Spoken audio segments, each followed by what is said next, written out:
Baik, selanjutnya ada karakteristik peserta didik.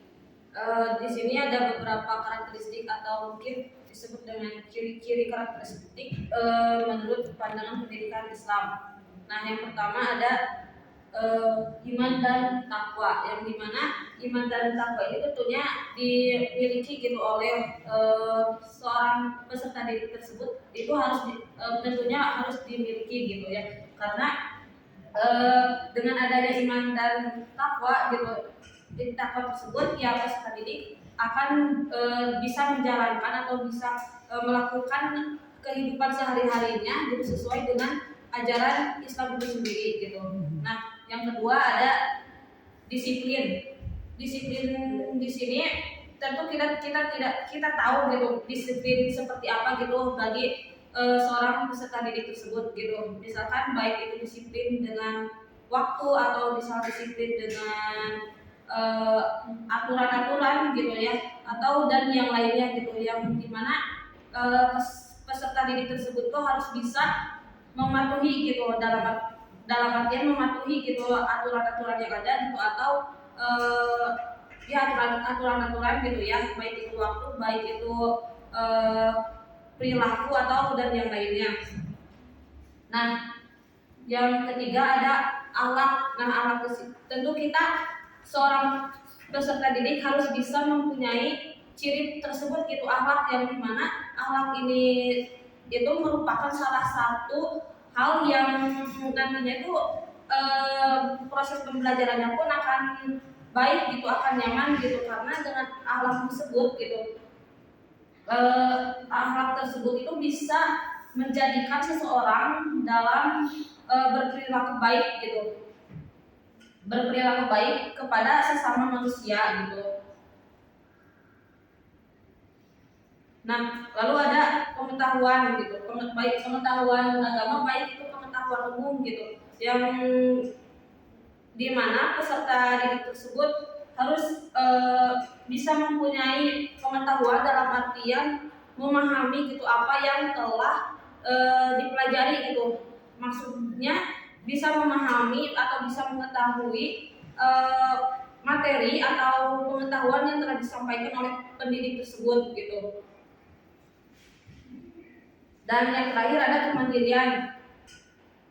Nah, dalam kemandirian ini tentu peserta didik itu harus bisa mandiri dalam segala hal gitu, apalagi dalam melakukan kegiatan seperti belajar gitu ya, yang dimana dalam artian mandiri ini tidak terpaku pada orang lain gitu. Jadi dia itu berusaha untuk dirinya sendiri agar dirinya sendiri itu ya mampu gitu, bisa gitu melakukan hal tersebut gitu. Nah, dari beberapa karakteristik tersebut ada beberapa hal yang yang dimana agar mereka itu bisa gitu mencapai atau memiliki karakteristik tersebut gitu, yang sesuai dengan ajaran pendidikan Islam gitu. Nah, dalam artian kalau misalkan kita menyebut pendidikan Islam, otomatis kita masuk ke landasan pendidikan itu sendiri, yaitu Al-Quran gitu. Nah, menurut Al-Quran di sini ada beberapa hal yang harus dimiliki oleh peserta didik tersebut gitu. Nah, yang pertama kemampuan atau kecakapan. Nah, di kemampuan atau kecakapan ini tentu gitu seorang, tidak jauh dari tadi ya, seorang peserta didik itu harus bisa mampu gitu untuk bisa merespon atau memahami materi yang telah disampaikan oleh pendidik tersebut gitu. Atau misal memahami informasi yang telah diberikan oleh peserta didik atau oleh lawan bicaranya gitu. Nah, lalu ada nilai. Nah, nilai seorang peserta didik ini dapat didasarkan pada pembelajaran yang dapat memuaskan dan juga dapat dinikmati gitu prosesnya gitu. Lalu nilai ini merupakan Nah, dengan adanya nilai ini, peserta didik dapat mampu berinteraksi dengan dengan nyaman gitu, dengan baik gitu, dengan untuk pengembangan intelektualnya peserta didik tersebut gitu.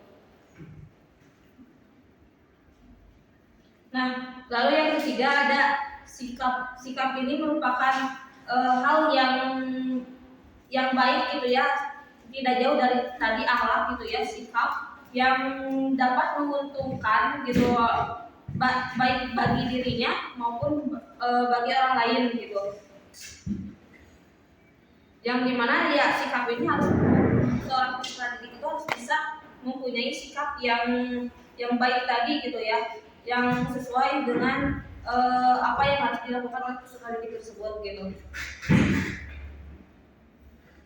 Nah, lalu yang terakhir ada minat. Nah, minat di sini merupakan hal gitu emang yang harus dimiliki oleh peserta didik tersebut gitu ya, karena dengan adanya kegiatan atau apa yang dilakukan oleh peserta didik tentunya sesuai dengan minat peserta didik tersebut gitu. Karena kalau misalkan kita melakukan sesuatu atau kita melaksanakan pembelajaran gitu tapi tidak sesuai dengan minat peserta didik tersebut,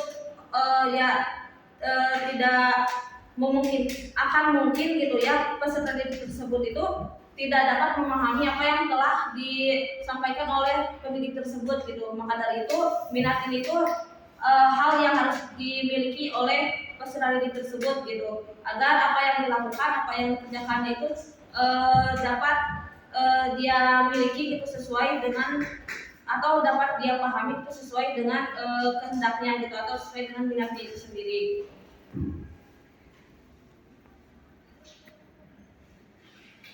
Nah, lalu ada urgensi pengenalan pendidik.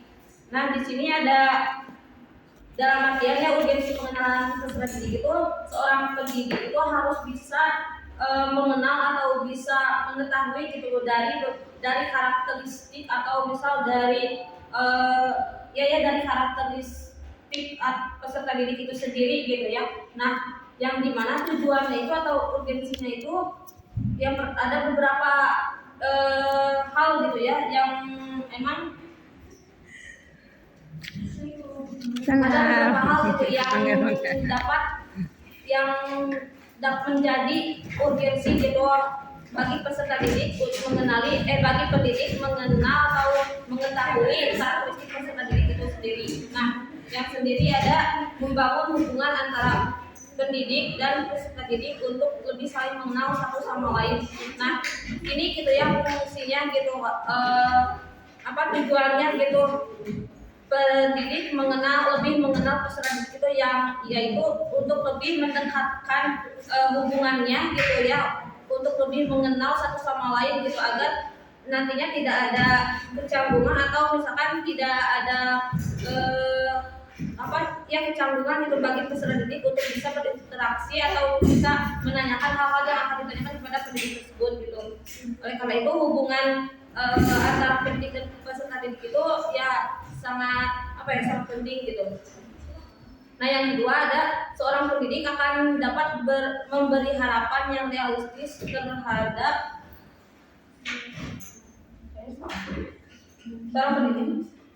seorang pendidik akan memberi harapan yang realistis terhadap anak dan remaja. Nah, dalam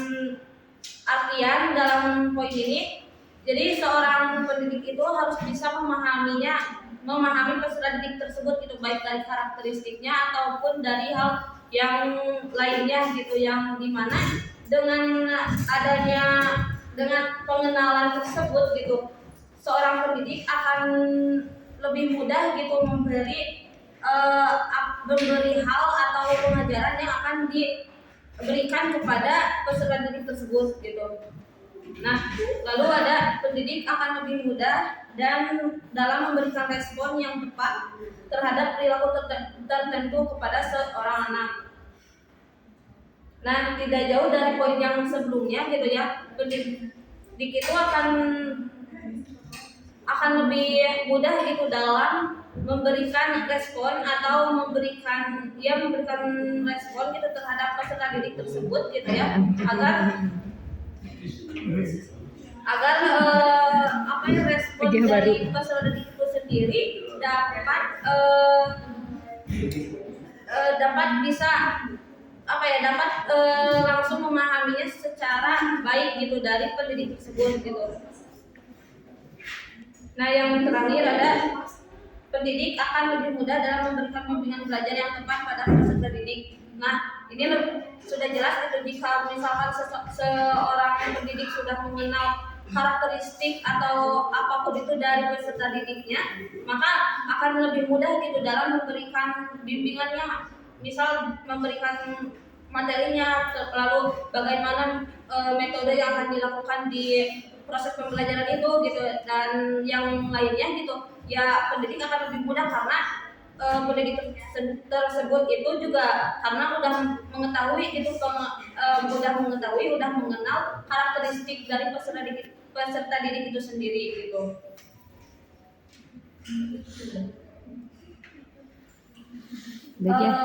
Mungkin sekian yang dapat kami sampaikan.